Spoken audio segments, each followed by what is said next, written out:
पिछले क्लास में मैंने आप लोगों को व्यक्ति के बारे में समझाया था कि एक व्यक्ति के अंतर्गत क्या क्या शामिल होते हैं, ये बताया था।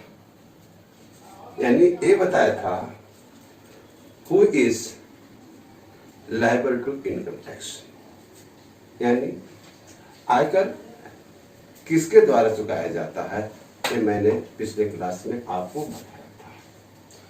आज मैं उदाहरण के द्वारा आप लोगों को व्यक्तियों के स्थिति को निर्धारित करके हम देखते हैं।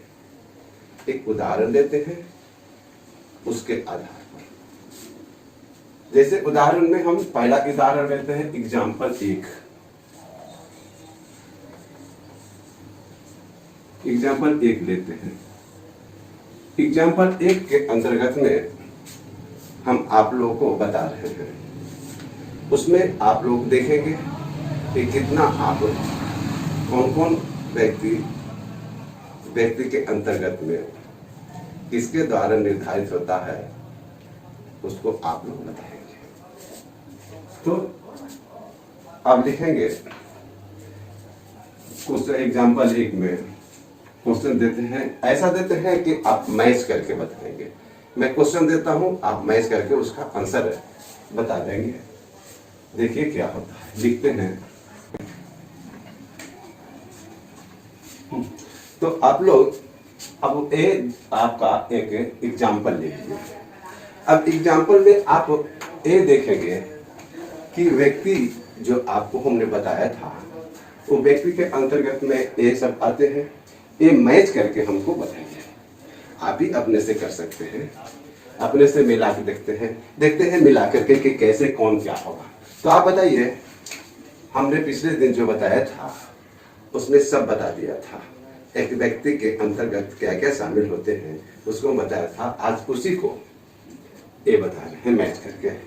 तो देखिए, म्युनिसिपैलिटी क्या होगा, आप लोग जानते होंगे। म्युनिसिपैलिटी के बारे में हम जब बताए थे तो क्या होगा, लोकल अथॉरिटी।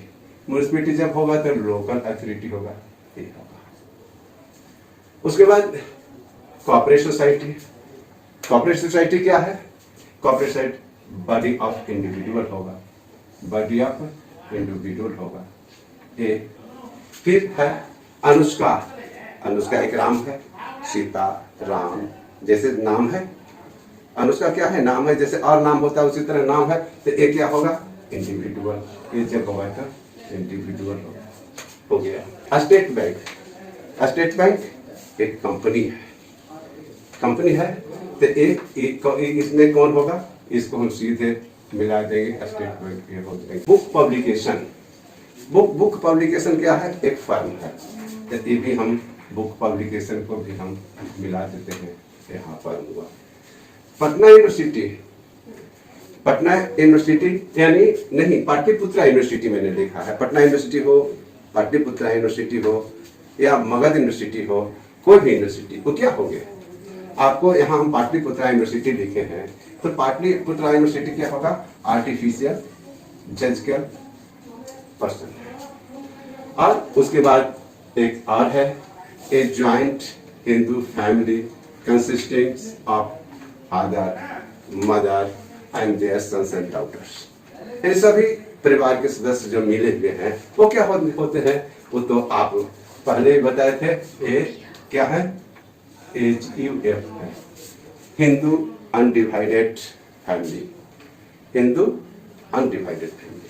तो इस तरह से आप मैच करके देख लिए कि एक व्यक्ति यानी पर्सन के अंतर्गत में क्या क्या क्या शामिल होता है। आप इस उदाहरण के द्वारा कंफर्म हो।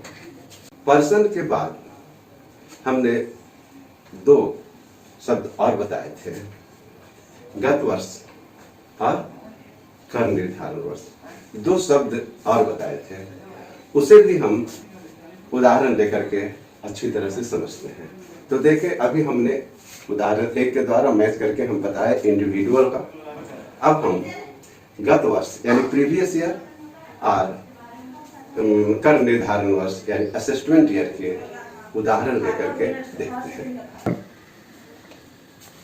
यहाँ इस प्रश्न में अभी जो हमने बताया कि प्रीवियस ईयर और असिस्टेंट ईयर के बारे में जाएंगे। यहाँ हम देख रहे हैं इस उदाहरण में कि असेसमेंट ईयर दी हुई है। असेसमेंट ईयर क्या है? 19-20, 19 और 20, 19-20 का दी हुई है असेसमेंट ईयर। तो असेसमेंट का क्या निकालना है? इसमें हमको निकालना है previous year. The previous year for the assessment year 1920 का क्या होगा? इसको आप हम जैसे पिछले अध्याय में बताए थे, पिछले दिन हम पिछले क्लास में हम बताए थे कि प्रीवियस ईयर मतलब असेसमेंट ईयर के पिछले साल। इसका पिछला साल क्या होगा? 19-20 है तो इसका पिछला साल होगा 18-19, 18-19 यानी 18-20 इसका प्रीवियस ईयर होगा। लेकिन यहाँ समझेंगे वो जो विवेक कुमार है वो बिजनेस कब स्थापित किए हैं, कब स्टार्ट किए हैं, सेटअप किए हैं? सेटअप उन्होंने किया है 15 मई 2018 को, यानी प्रीवियस ईयर में ही किए थे। कब? 15 मई 2018 को। तो यहाँ इनके लिए यानी असिस्टेंट ईयर 2019-20 के लिए प्रीवियस ईयर क्या होगा? इनके लिए विवेक कुमार के लिए, विवेक कुमार जो सेटअप किए हैं तो इस बिजनेस के लिए जो प्रीवियस ईयर होगा वो क्या होगा? तो हम जानते हैं, लिख के बता देंगे, माने शॉर्ट में भी कह सकते हैं कि 15 मई के बाद आप जानते ही हैं कि प्रत्येक साल समाप्त होती है ईयर कब? 31 मार्च।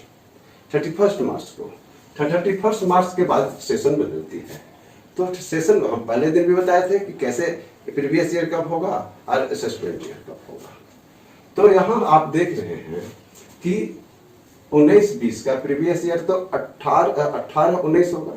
तो 18-19 में ये स्थापित किए हैं 15 मई 2018 यानी 15 मई 2018। तो 15 मई 2018 से लेकर के 31 मार्च 2019 तक, 31 मार्च 2019 तक। तो इसका previous year for the assessment year 2019-20 का प्रीवियस ईयर क्या होगा? प्रीवियस ईयर क्या होगा? ऐसे आप संक्षिप्त में आप बताएंगे तो बताइए क्या होगा? आप बता सकते हैं तो इसको में आंसर आप देंगे।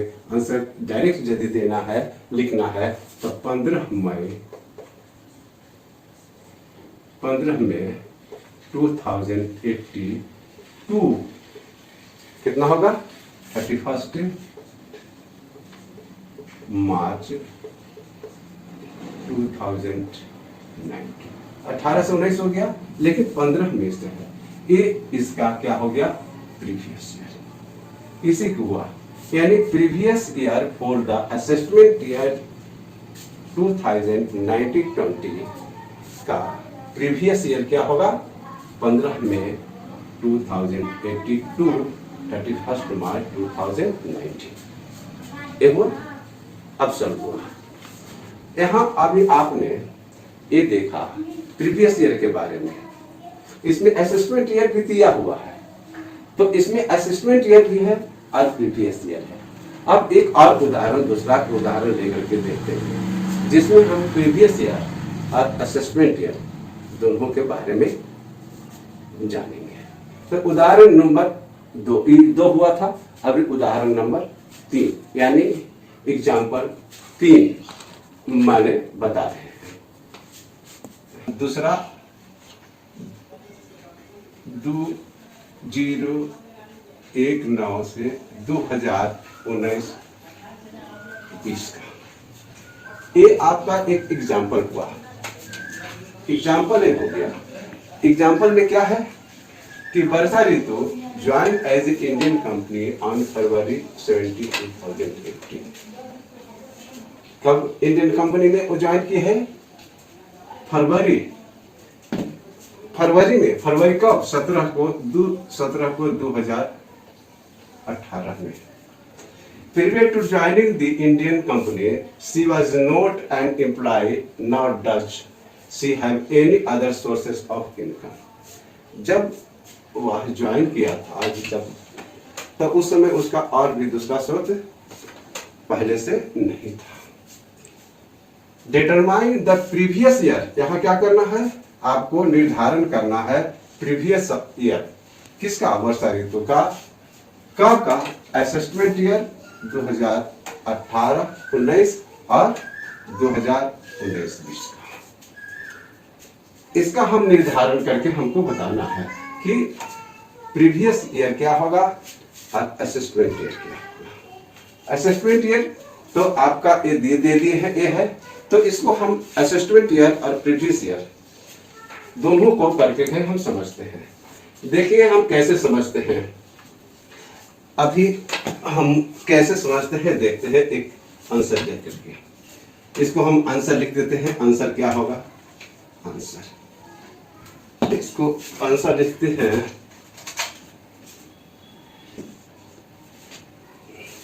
आंसर लिखते हैं। आंसर हम लिखेंगे प्रीवियस ईयर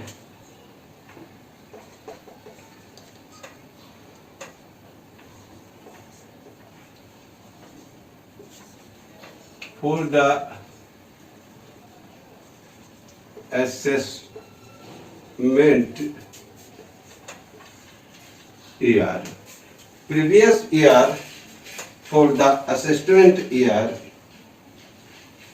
कब का, प्रीवियस असेसमेंट ईयर का प्रीवियस ईयर क्या होगा, 18-19 है, तो इसका क्या होगा 2017-18, और इसका क्या होगा 2017-18 and 2018-19 will be as follow. Will be as follow. इसको हम असेसमेंट ईयर और प्रीवियस ईयर दोनों करके हम बताते हैं। इसको हम देखिए एक साइड पे असेसमेंट ईयर पहले हम बना लेते हैं इस प्रकार। इसको दो भागों में बांट दिया। इसमें हम लिखते हैं प्रीवियस ईयर। इसमें हम क्या लिखें, प्रीवियस ईयर असेसमेंट जो कहेंगे उसी को लिखेंगे। इधर लिख देते हैं, पहले हमको निकालना है असेसमेंट ईयर, यहाँ असेसमेंट ईयर लिख देते हैं।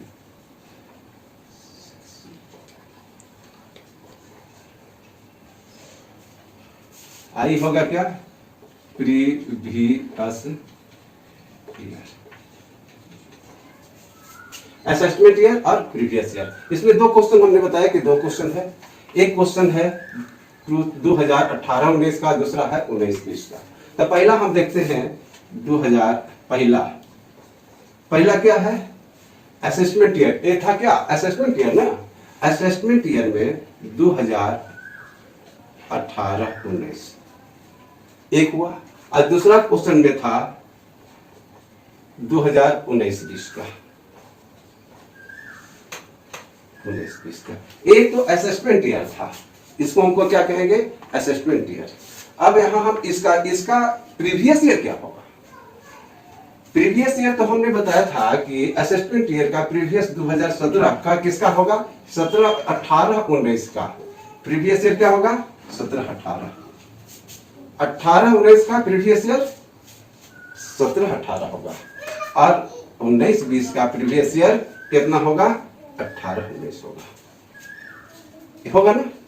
अब जब 18-19 का प्रीवियस ईयर 17-18 है, लेकिन ये जो वर्षा ऋतु थी वो ज्वाइन कब की है, ज्वाइन की है फरवरी 17, 2018 को, फरवरी 2017 2018 को, 17 2018 को की है।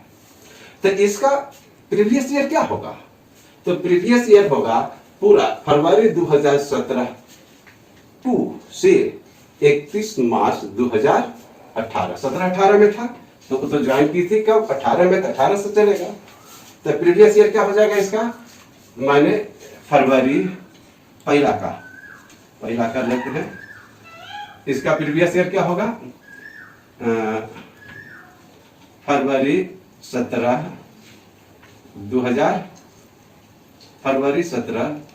2018 टू 31 मार्च 2018। ये इसका क्या हुआ,